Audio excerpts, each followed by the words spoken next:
something we talked about our whole life was competing together at the NFR. We had the game board that went to all the big rodeo stops. We would have the team rope and dummy. All right, first round at Pendleton. Here he comes. Halfway, he's here. Boom. If you won the round the night before, I mean, every single person in that convention center, when you're signing autographs, there's thousands of people and they're coming up to you. If you did bad, I mean, you have probably 10 or 15 people come up. Oh, that sucked last night. I had you on my fantasy team, you know? That's real? Rodeo fantasy is a real thing? It's a real thing, yeah. So you just cost me $1,000. Yeah, a truck. They give a truck for first. Last time. For real. It's like so you're you can up there. imagine how many people thought that, and you could tell when they look at you. Check out this new merch. We got it on. Finally got it in. So y'all guys got it going on the merch. The swag's pretty good. Oh, no, I appreciate that. Just go right into it, bro. 4-time NFR qualifier. It's huge, bro. Oh, thanks, man. Yeah, this was a dream. It's crazy, man. Yeah. First thing you think about is like, dang, 4 times. Lived a lot of life, rodeoed a lot. Yeah. It flies by, you know. I would say first thing I think of is enjoy the process. Yeah. I mean, I talked to Braden about enjoy every rodeo because it flies by and you think, man, I should have enjoyed that junior high state championship more, that Barry Burks championship, whatever it is when you're younger. So yeah, it's pretty cool. It's awesome to hear. It's crazy to hear you say that. Ty Harris, 4-time NFR qualifier. Yeah. Talk about rookie of the year, 19 years old, first qualification to NFR. Being super green, I mean, I use that term. Right. To now being, would you consider yourself a veteran? A veteran. That's I'm getting on the verge for sure. Yeah. I mean, rodeoed 5 full years. I mean, I'm getting on the verge of being a veteran, I'd say. Yeah, but you're only 24. That's the crazy part about starting when you're 19. It's like being the first round pick in the NFL and the NBA draft, and you know they don't do it in the NFL, but NBA draft. You're in your 5th year and you're only 24. Yeah, for sure. Which is the crazy part. It is. But yeah, crazy. talk about the biggest thing you've learned from your rookie year to being your 4th qualification in the NFR. I mean, about myself or about it can rodeo? Be, I kept it broad so you can go in any direction. Go first personally. Be yourself. Be the best version of you can be, but do not let what anybody else says negatively or positively affect you. Don't ever let it be something where you're looking for, man, I hope that guy thinks I rope good or blah, blah, blah. Be the best person and best roper you can be every single day. But don't let anything else affect you, anything that anybody thinks about you or says about you, because it doesn't really matter in the grand scheme of things. They can't nod their head for you, and they can't make you happy either way. Like, really, truly happy. Do you feel like that's how you were when you were 19? I mean, first year, roping against these guys. Like when you're in middle school, you're looking up to like, I don't know how old Tough Cooper was, or any of the likes of any names. Then you get to that stage, and there's these guys who are 28, 29, 30, who you looked up to. Then you're roping with them. You know what I'm saying? Man, I came out and I was pretty confident. Yeah. And I thought, I deserved to be at the NFR. Honestly, that's kind of what I thought deep down. I thought that I roped good enough too, and I thought that I was going to make it. And that first year, those guys have been rodeoing 10 years with each other. They know everything about each other. Yeah. When they show up to the rodeo, it's like, hey, what's up, bro? How's it going? When I show up, it's like, hey, what's up, Mr. Cooper, Mr. Hanchy, Mr. whatever, Mr. Brazil, Trevor was rodeoing, So if they weren't my best buds, which they didn't need to be at all, they weren't. They were great to me. Everybody was so nice to me and helped me.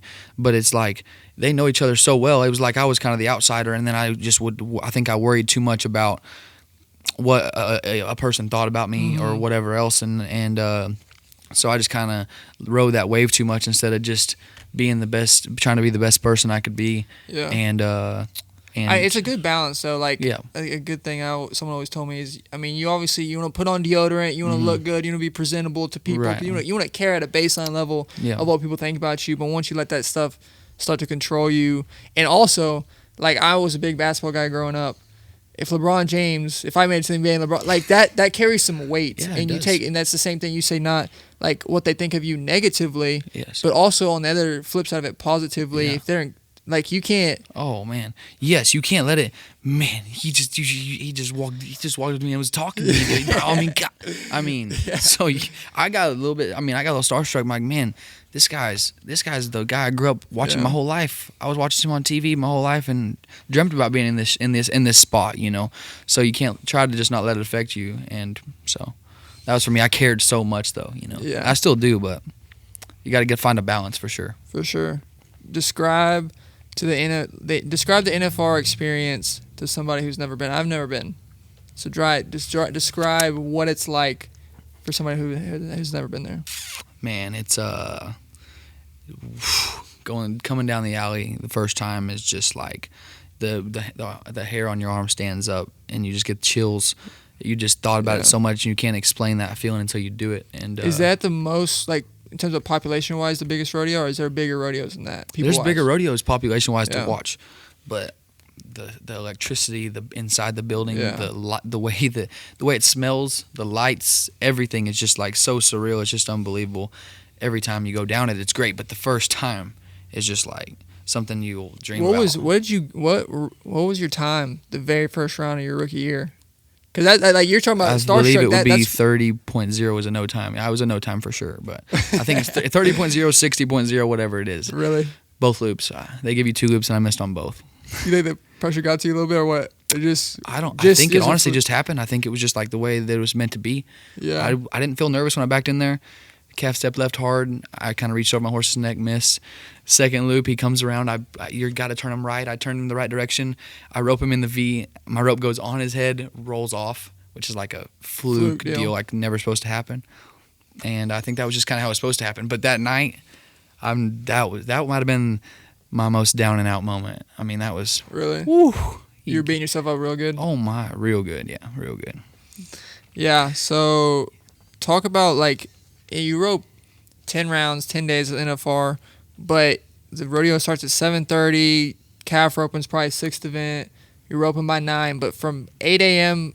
to 7:30, what does a guy who's competing in the NFR actually do? A lot of times you get up, you go tie the calves, take care of your horses, come back, maybe have a little late breakfast, and then probably sign some autographs from lunch to 2, lunch to 3, and then go back to your hotel and just think about it. But the whole time, it's just kind of like you just try to surround yourself with the right people, because if you're with, empty people that don't really get you, it's just like you can be having a conversation with them, but the only thing that's going through your head is where you're at, what you're doing, what you got to do that night, how it went last night. The highs and the lows is just crazy. You got to learn how to just maintain it and stay in the middle. If you won the round the night before, I mean, every single person in that convention center, when you're signing autographs, there's thousands of people in there coming up to you. Great job, blah, blah, I'm so proud of you. Go get that buckle, If you did bad, I mean, you have probably 10 or 15 people come up. Man, that sucked last night. I had you on my fantasy team, That's real? Rodeo fantasy is a real thing? It's a real thing, yeah. That's kind of funny, actually. Yeah, last year I was the most. You just cost me $1,000. Yeah, a truck. They give a truck for first. Last time. For real. Last year, to tell you something, I was the most picked fantasy team guy because of my value. I came in lower down, and I was actually the number 1 picked fantasy guy, and I had the worst NFR of my career. Not great. And it's like so you can imagine how many people thought that, and you could tell when they look at you. No one wants to talk to you. They're all mad they had you on their team. You're up there on the podium after the whatever Cowboy Channel, whatever platform it is. It's tough NFR. I just want to say sorry to my fantasy owner. You see that NFL players actually, Leonard Fournette of football, Leonard Fournette on your fantasy team. Yeah. He actually said that from the podium. I'm sorry. He's on my team. And hey, guess what? He might have apologized, but it didn't make it any better. I still didn't like him. So I can imagine what they think about me. This year, coming in, what place are you in right now in the NFR? 12th. What do you think about what are your goals going into this year? Is it like obviously it's a every calf type of deal, 1 calf at a time, but as a calf roper going to NFR, do you think, hey, this is the year, like, I'm going for a gold buckle, or is the gold buckle mentality kind of like, not like if it happens type of deal, but just 1 calf at a time? Because that's what everyone says, 1 calf at a time. Right. What are your goals going into an NFR? My goal is just to enjoy every little bit of it the most I can. Good. The 5-year mark for me hit me pretty hard. A guy has a 10 to 15 year career. That's pretty awesome. So I'm 33%, whatever. I'm close to halfway through my career probably. So yeah, for me to I just want to enjoy it. I made my 4th one and I'm excited. I got my family with me. I'm really happy, and I just want to have the most fun I can and try to be as fast as I can every single night. Yeah, I was kind of going into one of my next questions, talking about, 4-time NFRs, 15 people going to the NFR, top 15 ropers on the planet, right? You make that statement. You're one of the best 15 in the whole planet Earth right now. Just in general, not even the NFR, just Canadian Finals, Calgary, wherever, Pendleton, all these big rodeos. Do you take a moment ever to, what's the balance between, okay, next calf, next goal, like, okay, I made four NFR qualifications, but I'm really want to get that gold buckle. Or yeah, that was cool. I'm going to the Canadian Finals Rodeo. Like, what's the balance between enjoying your accomplishments and having that competitive edge? Like, okay, this isn't enough. It's everything. I mean, I've felt it my whole life. Anytime I won anything, it was just always looking towards that next thing. Well, I mean, after you make a few, my whole goal my entire life was to make the NFR. Well, then after you make a few of them, it's like, okay, well, what's next? I want more, but you just got to enjoy it. It's what I've worked on my whole life, and what's supposed to happen will happen. I want to keep working as hard as I can, put myself in the best scenario I can to win the most, and just keep enjoying it, and whatever's supposed to happen will happen. Hopefully I can stay healthy as long as I can, and just enjoy it. You sound like you're 35, bro. You're 24. Just get some fitness in you. Working out every day, 4 times a week. You'll be all right. Well, I feel good. Yeah, it's awesome. I'm just excited to be here. That's cool, bro. All right, we're gonna shift a little bit. A big thing that all the interviewers ask you about is your upbringing, kind of your dad, kind of stuff like that. I don't want to go keep it superficial. I just want to talk more about like the broad span of your career. Has there been a moment when like a flip switched for you in terms of work ethic, in terms of, okay, I know I'm going to be an NFR guy, or I know I'm going to be good, whatever that can, like, was there a flip that got switched for you growing up? Yeah, I mean, I was 12 that year, and we went to, and that's whenever, like, a flip switch. We always worked hard at it. Me and Dad and our families worked hard at my roping my whole life, but when I was 12, we kind of talked about it, and that's from then on I always thought that I was gonna be an NFR roper, and that was my goal and dream, and that's all I thought about and tried to work towards. So, and when I don't even know if you want to share this, but I remember, I quit roping in 6th grade, and I remember me and you having conversations. There was a point when you didn't, I'm not gonna say you hated roping, but regardless of how it played out, there was a point in time when you were struggling with your desire to rope. Would you say that? Yeah, for sure. I think that as a young kid, I wanted to do good so bad, and I was tiny. I was so small. Yeah. I had trouble with bigger calves and roping against bigger guys. Let's just say this: Weston Hughes almost forced me in retirement. He was a beast, animal, best young roper I've ever seen, and he still is an amazing roper. He's an NFR guy, and he's dealing with some injuries, but he's amazing. He ropes amazing. But back then, trying to hang with him, I was very, very competitive. I always have been, and trying to rope against that guy, make you think some crazy things. You think, yeah, and then so everyone probably sees ties like, oh, you're 4-time NFR qualifiers, probably sunshines and rainbows your whole career. For crying out loud, in the fourth, when you were 4 or 5 years old, you were in the San Angelo newspaper, like the next prodigy. I don't know what the headline of that paper was. It's framed in your house. Yeah. At 4 years old, you're in the San Angelo newspaper roping calves. Yeah. Like, a lot of people see sunshine and rainbows for 24 years old that you are, but it ain't all sunshine and rainbows. No doubt. That's why I try not to hate on anybody. Everybody hates, the best, the LeBron James, Tom Brady, whatever. I know even if you're at the top, it's definitely... there's definitely the peaks and the valleys for everybody. Whatever it comes in, whatever they have to deal with, it's definitely hard to become to a top level at anything, whatever you do. So, talk about your dad, dude. Like when I think about me growing up, our dads, like our families growing up, anytime we did something, it was always we're doing it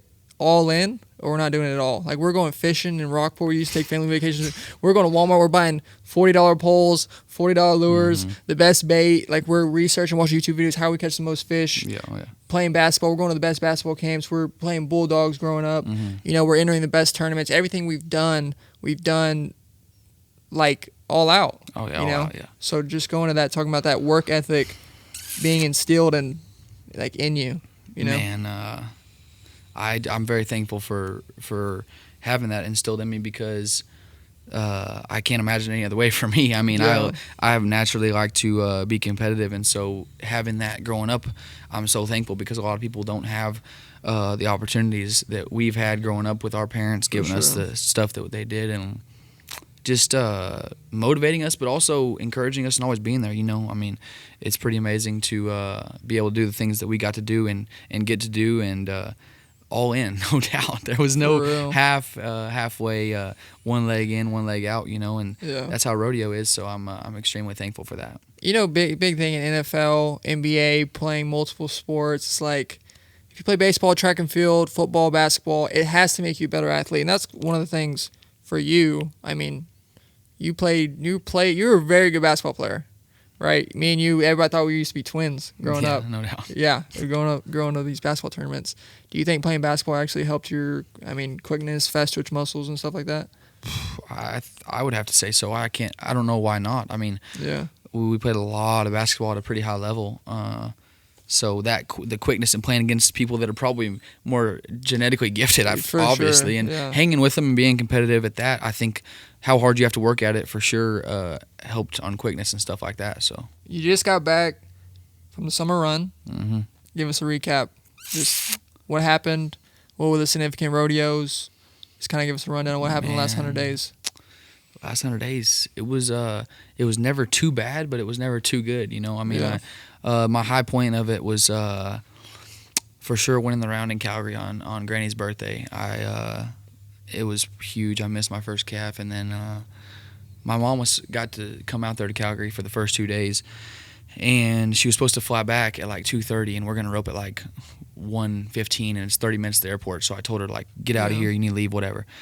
I just remember throwing my hands up and winning the round, and when I'm going back to my horse, I look over there and she's videoing, and just seeing that and knowing it was Granny's birthday, and I wouldn't even be in rodeo if it wasn't for Granny, and just going through all that was for sure the high point for me. I mean, it was it felt like cloud nine. Really? 100%. So that was for sure the highs. I didn't have a terrible time. I didn't have a bad couple weeks this summer. It just kind of stayed pretty good other than that. But that was it was pretty consistent level. I was 11th in the world, I think, for 6 weeks in a row. I was winning a little, but everybody was winning so much. I dang sure never stepped up enough to jump above 11th. But it was good. I'm thankful I'm healthy, and I had a great traveling partner, Trenton, and a great friend going with us, Brogan Miller, and it never got too bad. So I made it. So we're getting ready for Vegas, and the Canadian finals. Had some good luck up in Canada. So yeah, I think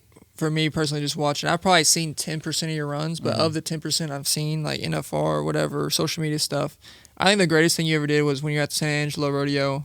I think it was this past year, or I don't know. It was the first time you were there after Granny passed, and the guy on the horse interviewed you and talked about your dad, right? But then you say, Granny has the best seat in the house, and you said that in front of all those people. Like, it's just one thing I wish. It was Granny sitting right there, but she has the best seat in the house. Yeah. To me, obviously I'm biased because it's family, it's our Granny. Yeah, no doubt. I think that was the top moment of Ty Harris so far. Yeah, and I was just thinking about the summer, but of my career, that was the and when did that happen? Thing. That was in April. So at San Angelo Rodeo. Yeah. And she always had that front row seat to right behind the box, and she got to watch me do good there a couple times. But to go and do that and take the lead in the average, Boyd Paul Hemus come over and interview me in the middle right after the run. Man, it was just it was pretty awesome, and it felt really good.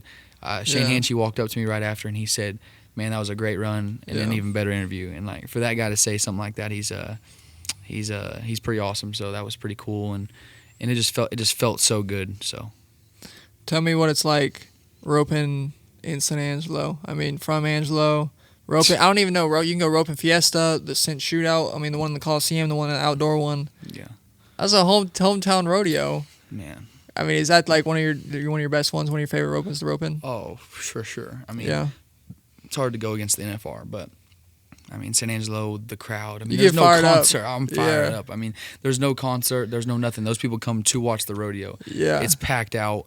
Before I even ride in the box, when they go crazy, man, it's just like. Especially I think it's the Fiesta, the outdoor one. Yeah, that's just a calf roping. That's just a calf roping, man, and they come to watch, and it's pretty awesome, but. Boyd Paul Hemus starts pumping the crowd up before I'm about to rope it in that little arena. It gets pretty electric, and if you do good, it's you get pretty excited. What was the story? Was it in Angelo when you won money? You told me this yesterday when you won money off of Flagger's mistake. What was that? Salt Lake City. That wasn't Angelo. Salt Lake City, Utah. Tell that story. You won a bunch of money, huh? 50,000. Well, tell. I was watching. I don't know which roper it was. I was watching on YouTube. earlier today, just looking at match ropings, and somebody else said that, but it didn't work out in their favor. It was a flagger's mistake, and they lost money on it. Really? Yeah. I don't know. I can't remember who it was. Yeah, but just I don't really know what that is. But tell a story about it.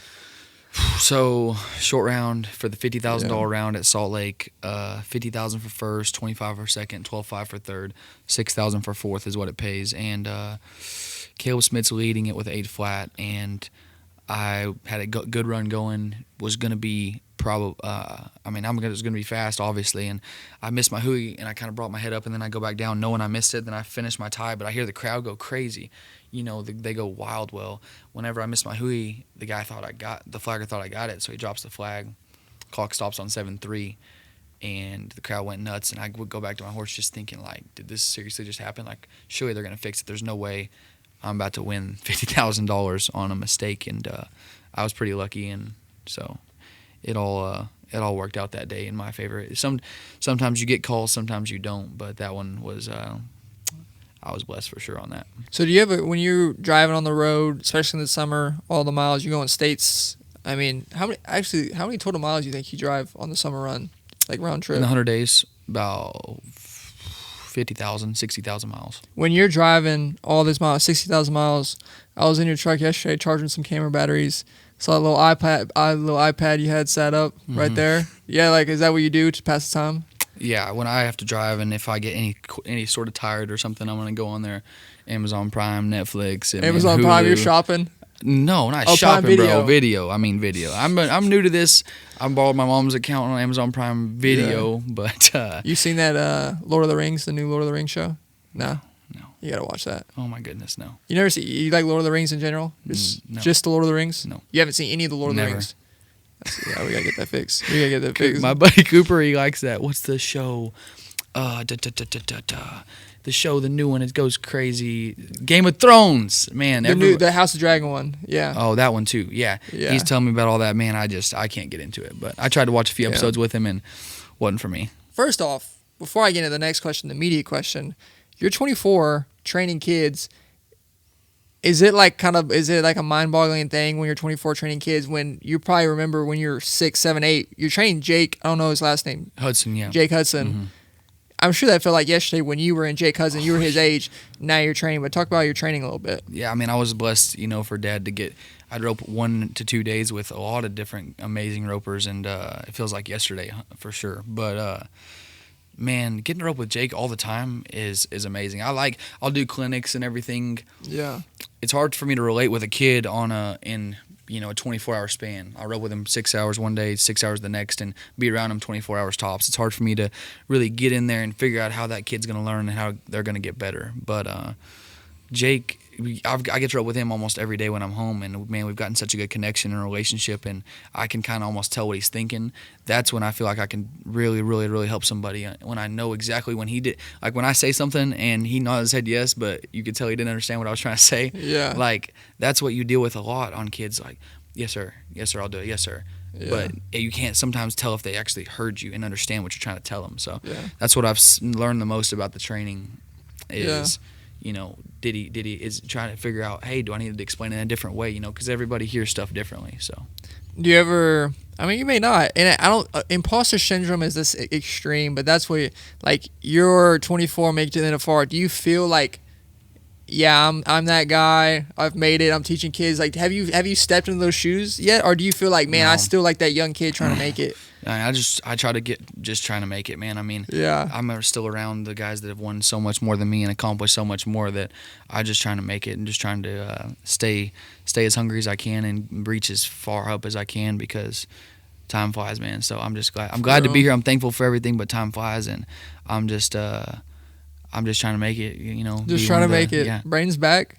Yeah. Talk about, San Angelo, Stock Show and Rodeo, I think, posted a picture of you and Braden at the circuit finals. Right. And you are sitting there and you're freaking yelling your head off. You're all pumped up.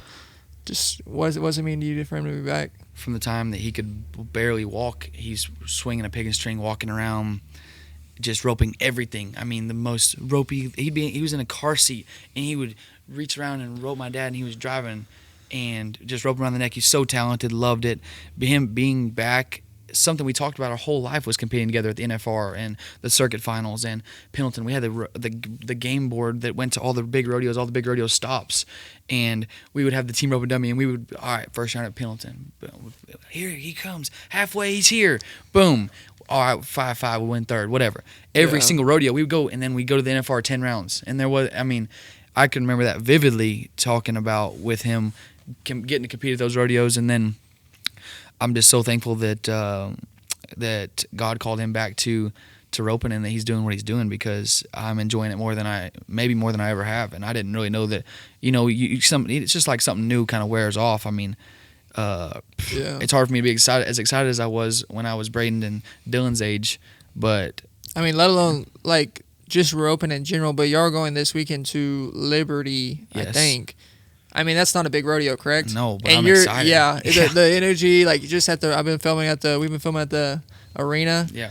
When we were doing some competitions, we do these money challenges. Yeah. Wait for the videos to come out. I don't know when I'll have them edited, but like, they're gonna be good. The arena, I can just feel the energy, and I'm not even there every day. Yeah, no, it's been awesome, man. I mean, I just get excited, saddling up a few horses and loading some calves and yelling for him while he blasts. Just having fun and watching him at the ropings, getting to go cheer him on. I mean, there's nothing like. I got a lot of good friends that I always want to see do good, but there's just nothing like your brother doing good and competing. And man, I'm just I've always been so proud. I always brag on him. I'm not even really a braggy guy, but I've always bragged on how good he ropes and how talented he is. But it's pretty awesome just to let that everybody's now is getting to see what I've seen his whole life. So me and Brain were trying to record a podcast a little bit earlier. We got cut off. I don't know what I'll do with it, but I was talking, me, you, and Braden in Waco at the circuit finals, talking about three brothers at a rodeo. Talking about me, I tried to go as far as I could away from the Western lifestyle, and let alone you and Braden, but just all three of us at the Western, me doing some video stuff out there at the circle finals. It was pretty cool. Yeah, I mean, that was a small feeling of what I think could come, and it's pretty awesome. Yeah. I didn't even get to compete at the Texas Circuit Finals, and I was pumped up, man. After he won the round, my heart was beating out of my chest, and I was nervous before he roped, and it felt amazing. So I can't wait. I'm pretty excited. So to wrap it up, when you wake up in the morning, you're like, I'm gonna go rope calves today. Why do you do what you do? Like, what lights a fire under your rear to be the best you can be? What's that motivation for you? There's a lot of different little motivations I have. I mean, obviously I hate losing. I love winning, but biggest motivation for me is tell myself that I just deep down I know that I haven't achieved. Right now I'm an underachiever. I know that I can do more, so that's what lights my fire. I know that I have more to give, and I want to break into that and be the best I can be. So right now I would consider myself an underachiever, and that's what motivates me. I want to be the best I can be, and that's why I love to get up and get after it every day, because I want to see how far I can go. For sure. Well, I appreciate y'all watching this video. It was I think next week, or I don't know what order we're going to post, but we got an episode with him, Braden, and Dylan Hancock that's going to go. They're going to talk about roping at the house at Harris Ranch. Make sure you follow him on Instagram, his Facebook. I'll put the links down right here. We recently had a little trouble with the Instagram. A little trouble. But we'll put the correct one right here. Make sure you give him a follow. And he's got some media coming out on his YouTube channel, Facebook, so make sure y'all be on the lookout. And appreciate you coming on, bro. Thanks for having me, man. It was good. Yes, sir. We'll see you on the next one.